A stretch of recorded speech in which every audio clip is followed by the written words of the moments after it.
Hey everybody, Prepper Nurse 1 here. It is actually still Saturday, but this video will be going up at 3 o'clock on Sunday. So let me say first that I will be live streaming tonight, which will be Sunday, obviously, at 8 p.m. So I would encourage you all to join me then, and we will have a good discussion. I'm not sure what the topic of discussion is going to be yet, but we will figure something out.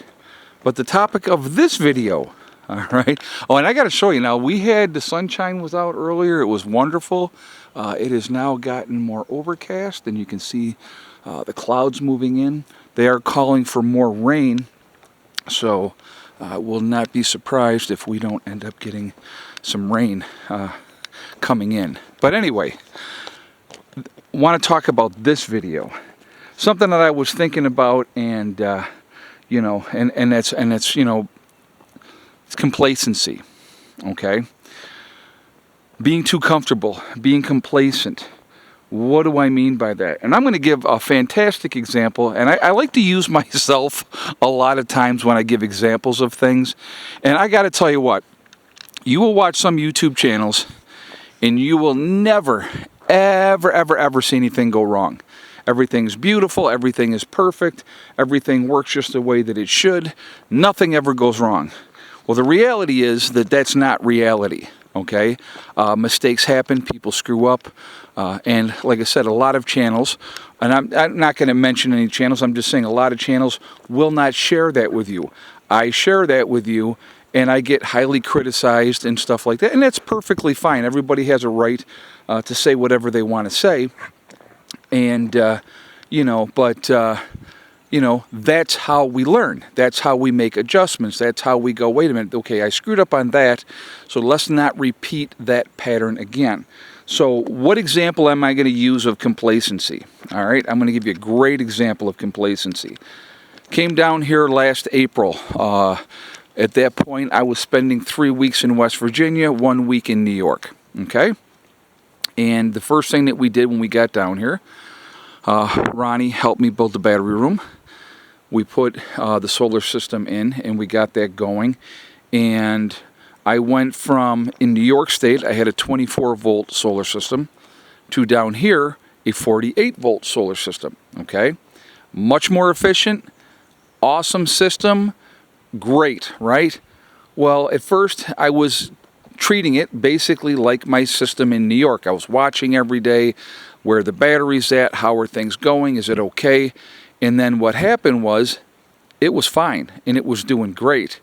And I got complacent, and I got very comfortable, because I didn't have to run my generator the entirety of the year until November.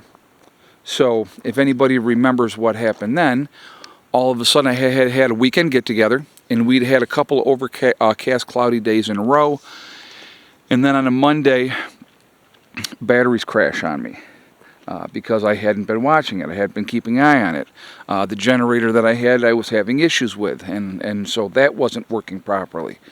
And so the complacency problem was that I got too comfortable. I wasn't keeping up on the maintenance of my other equipment, making sure everything was good, keeping an eye on the system itself. Like I went in here today, and I showed you earlier, and I was checking where the battery was at. So what I have, and just so you guys know too, these two down here, those are two batteries there. Right now they're disconnected. I basically go off the main one large battery. I do have to utilize those from time to time. They are topped off. I will tell you that. I'll plug them in if we have a really super sunny day. I'll plug them in. I'll rotate back and forth and get them topped off. But anyway, so... what happened was, when I checked earlier today, now yesterday was an overcast, cloudy day, so we didn't get much sunshine, obviously, and it was raining most of the day. So batteries earlier today were at 74%. So I'm going to take a look right now and see where they're at now. They did, the last time I looked, they were up to 80%, okay? So we're going to take a look here in a minute, because it's still catching up. But the problem that I had, because I got complacent, because I got too comfortable, I wasn't prepared the way I should have been prepared, okay? And of course I got a lot of... Okay, so I'm going to show you this now. Hopefully you guys can, I'll have to back this up, hold on. That says 79% right now, okay? So that's where we're at. So not bad, should be fine, shouldn't have to do anything else. I shouldn't have to run the generator at all. I should be good to go. We'll have to see what happens tomorrow. So the backup generator is over here. So the problem was I wasn't keeping up on the generator. So what I do now, if I don't use the generator within the month, what I'll do is I'll fire it up just to make sure everything's good, it's working properly. I recently just changed the oil in this generator, and so I ran this generator a couple weeks ago. So I know that this one is good to go now. So, but again, when you get complacent, when you get comfortable, and then something happens, it's like, holy crap, what do I do now? And if you're not prepared properly because of that, you end up having issues. The lesson that I learned, folks, big time from this, is to be always vigilant, always paying attention, be aware, making sure I'm doing monthly checks. Doing monthly checks on the generator if I'm not using it to make sure it's up to snuff, it's not sitting too long without running, and all those type of things. Come on, girl. I don't know where, oh, there she is. I didn't see where you went. You were right there like a good girl. Oh, I know where you were. You were in the woodshed, weren't you? Yeah, you were in the woodshed. So anyway, complacency is not a good thing. Unfortunately, our society has made us very complacent. That hunger's not there. That desire, that need to do things with a lot of people, not everybody. So obviously I'm not trying to throw everybody under the bus, but I'm just saying that complacency is rampant right now in our society. You know, one of the things with living off-grid and living this lifestyle that I live, you learn, you adapt, you adjust, you figure out what works, what doesn't work. You know, even coming down to washing up, right? I mean, you know, it's I wash every day, folks. I wash every day. Winter, summer, doesn't matter. Summertime, I have my board outside. I wash up outside. I just come outside and wash right outside, and I take the buckets, you know, from the water. I'll take a scoop of water, rinse off, soap up, whatever I got to do, shave my head, all that type of stuff. That's all done right outside when the weather's nice. When the weather's not nice, I did not hook up to the camper, okay? I did not hook up to the camper over the winter because I didn't want pipes freezing, and I didn't have the skirting in, the whole 9 yards, okay? So I heat water up on the stove. I go into the bathroom. I got a bowl that I use, and I wash up, and that's how I wash up in the wintertime.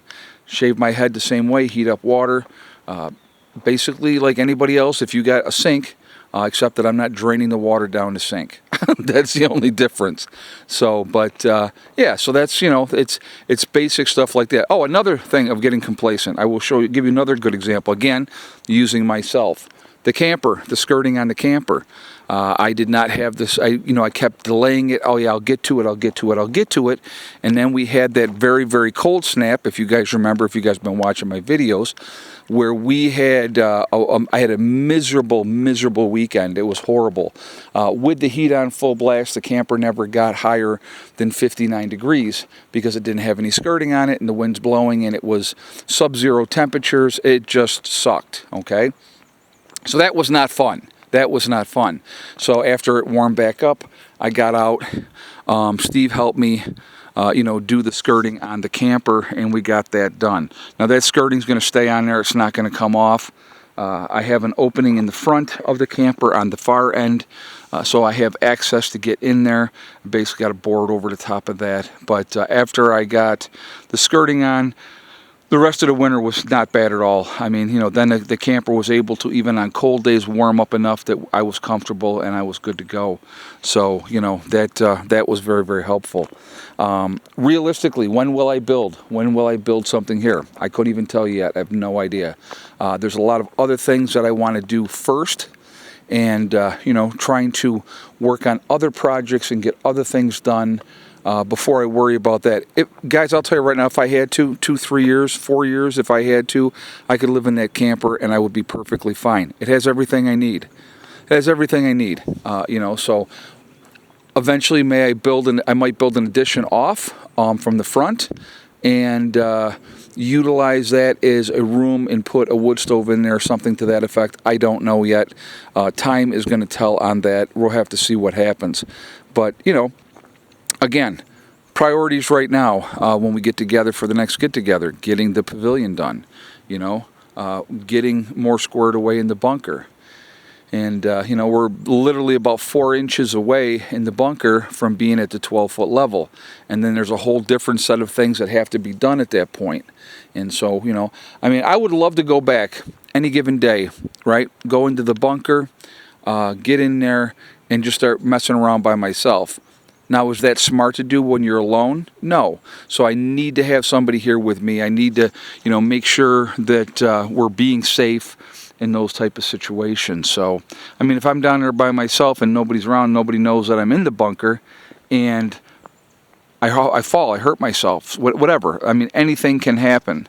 So, you know, those are things you have to pay attention to. But again, I don't want you guys to get complacent. We get very, very comfortable in life. You know, things are going good. You're making decent money. You know, not a lot of stress. You know, family life is going good. Whatever the case may be, we get comfortable. We get complacent. And I want to encourage you not to be complacent, because when you become complacent, that's when things go wrong. Great examples of exactly what happened to me. I will continue to share my successes. I will continue to share my failures, because I think both are important. That's how we learn. That's how we learn. You know, if I never showed you any of the mistakes that we've made, you'd be like, man, everything in this guy's life goes perfectly, nothing goes wrong. But that's not reality. So I do believe that it's important to share everything. You know, people are going to judge, people are going to be critical, and that's perfectly fine. You know, that's always going to be that way. You know what I mean? So, you know, we all have our strengths and we have our weaknesses. You know, I mean, I've been criticized because I'm not a carpenter.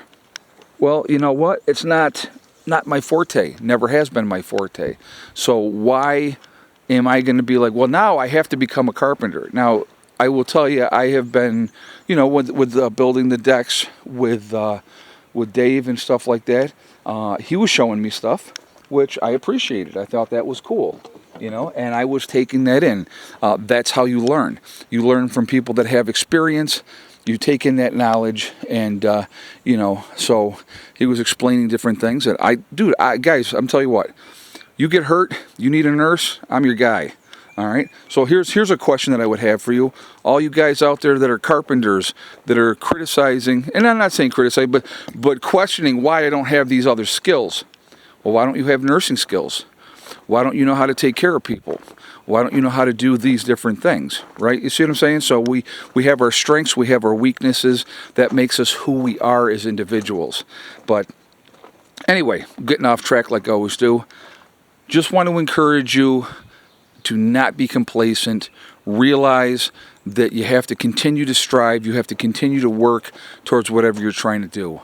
And, you know, don't get too comfortable. All right? Because it can change in the blink of an eye, my friends. And when it changes in the blink of an eye, we're all going to go, holy crap, didn't see that coming.